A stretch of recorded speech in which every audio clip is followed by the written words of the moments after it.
Hello students, I hope you are doing well and we are also working from our home. Welcome to St. Angel's online classes. In this video we are going to discuss a topic means of spread of infectious disease in chapter 4 why do we fall ill in class 9th in subject biology. Okay student, in the previous video we were just talking about some common pathogens, but now in this video we are going to discuss means of spread of infectious agents. Okay students, let's start. तो बात करते हैं जो infectious disease होती हैं,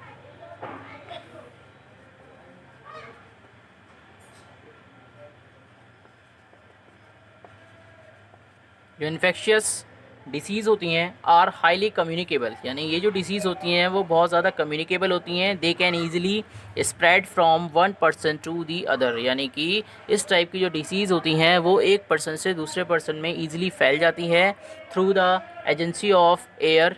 और वो किसके थ्रू फैल सकती है? एयर के थ्रू फैल सकती है, वाटर के थ्रू भी फैल सकती है, फूड के थ्रू भी फैल सकती है, मॉस्किटोज़ के थ्रू भी फैल सकती है, यानी कि वो एयर के थ्रू फैल सकती है, वाटर के थ्रू भी फैल सकती है, फूड के थ्रू भी फैल सकती है, मॉस्किटोज़ के थ्रू भी फैल सकती है,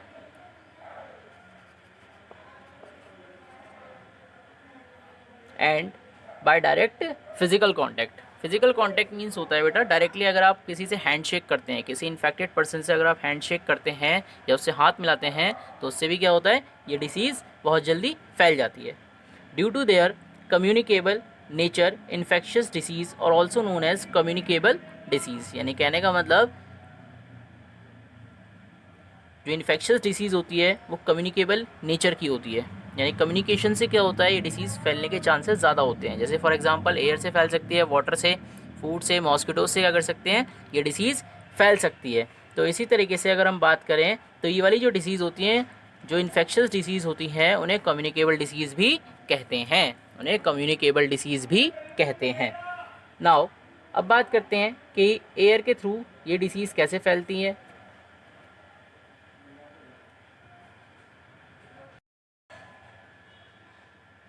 ओके स्टूडेंट्स, अब बात करते हैं कि ये जो इन्फेक्शियस डिसीज़ होती है या कम्युनिकेबल डिसीज़ होती है वो कैसे फैलती है।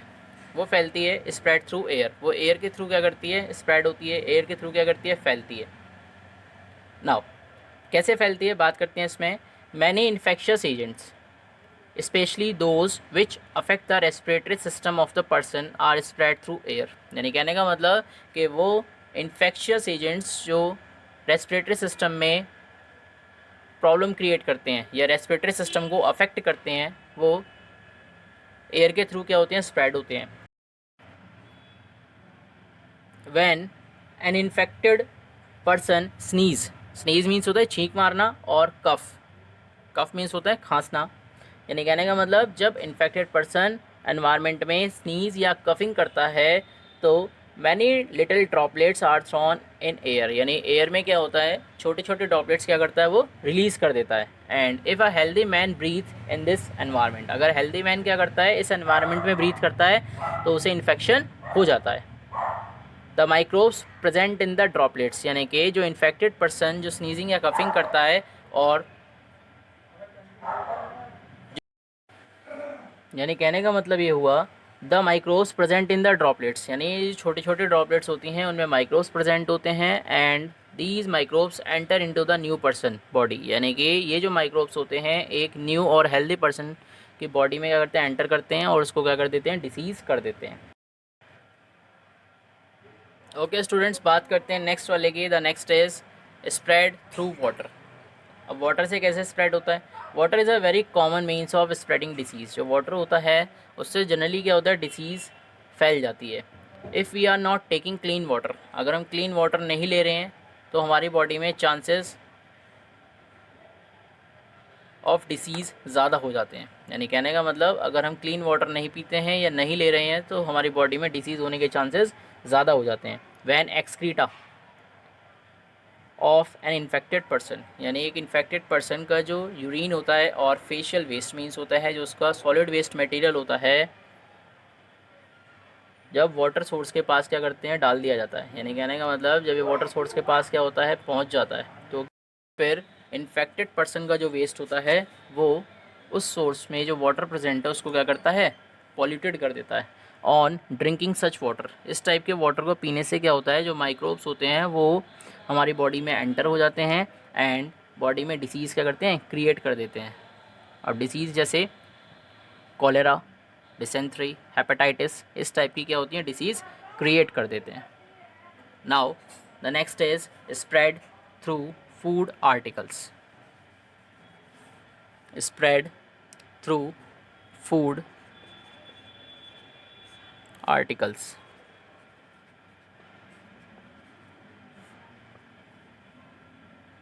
Spread through food articles।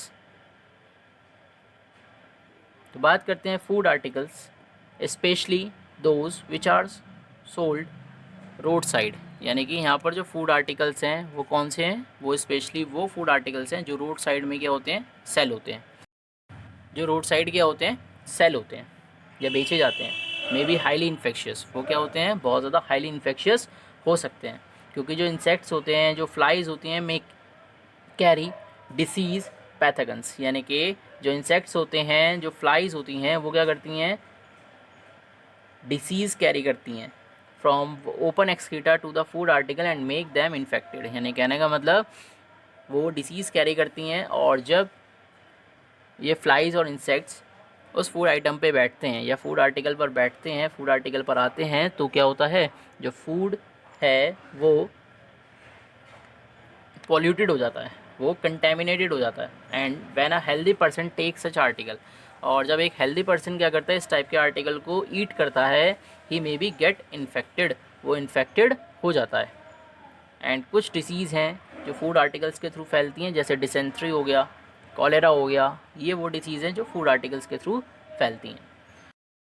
Now बात करते हैं अब नेक्स्ट वाले की। Next is spread through mosquitoes. Some animals can carry the disease causing microbes. यानी कुछ एनिमल्स ऐसे होते हैं जो डिसीज़ कॉजिंग माइक्रोब्स को एक पर्सन से दूसरे पर्सन में स्प्रेड करने का काम करते हैं। Such animals are known as vectors. तो इस टाइप के जो एनिमल्स होते हैं उन्हें वेक्टर्स कहते हैं। Mosquitoes are the most important disease vectors. जो मॉस्किटोज़ होते हैं ये मोस्ट इम्पॉर्टेंट डिसीज़ वेक्टर्स होते हैं। यानी ये क्या करते हैं, डिसीज़ को वन पर्सन से दूसरे पर्सन में क्या करते हैं, कैरी करने का काम करते हैं। जैसे बात करें द फीमेल मॉस्किटोज़, जो फीमेल मॉस्किटोज़ होते हैं वो क्या करते हैं, ले एग्स, वो एग्स देते हैं एंड उन्हें हाईली न्यूट्रिशियस डाइट की क्या होती है, ज़रूरत होती है। एंड वो क्या करते हैं, दे फीड ह्यूमन ब्लड, वो क्या करते हैं, ह्यूमन ब्लड को सक करते हैं and due to their blood sucking habit they can transmit microbes. यानी कि अपनी वो ब्लड सकिंग हैबिट के थ्रू क्या करते हैं, वो ट्रांसमिट करते हैं माइक्रोब्स को ह्यूमन ब्लड के अंदर। यानी कहने का मतलब जब वो ह्यूमन बॉडी में क्या करते हैं, कट करते हैं या ह्यूमन बॉडी में ब्लड को सक करते हैं, तो उनके सकिंग से क्या होता है, कुछ माइक्रोब्स बॉडी में वो एंटर करा देते हैं, जिसके थ्रू क्या होता है, एक हेल्दी पर्सन क्या होता है, इन्फेक्टेड हो जाता है। Now next is spread through physical contact. Spread through physical contact.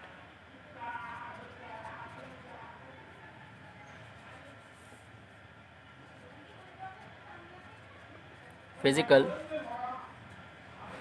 Contact, बात करते हैं spread through physical contact. Physical contact में किस तरीके से स्प्रेड होता है, जैसे बात करते हैं many disease spread when we come in direct physical contact with the infected person और with the items used by him. यानी कहने का मतलब स्प्रेड थ्रू फिजिकल कॉन्टैक्ट का मतलब ये होता है कि बहुत सारी डिसीज़ तब फैल जाती हैं, तब स्प्रेड हो जाती हैं जब हम डायरेक्टली क्या करते हैं, फिजिकल कॉन्टैक्ट में आ जाते हैं इन्फेक्टेड पर्सन के। जैसे फॉर एग्जांपल हम उसे हैंडशेक कर लेते हैं, तो हैंडशेक करने से क्या होता है, डिसीज़ फैल जाती है। या फिर हम उसका टॉवल यूज़ कर लेते हैं, क्लोथ्स यूज़ कर लेते हैं इन्फेक्टेड पर्सन के, तो इससे भी क्या होता है, डिसीज़ फैल जाती है। जैसे अगर ट्यूबरकुलोसिस का कोई पेशेंट है, अगर हम उसके क्लोथ्स को यूज़ कर लेते हैं तो हमारे बॉडी में टीबी होने के चांसेस ज़्यादा होते हैं।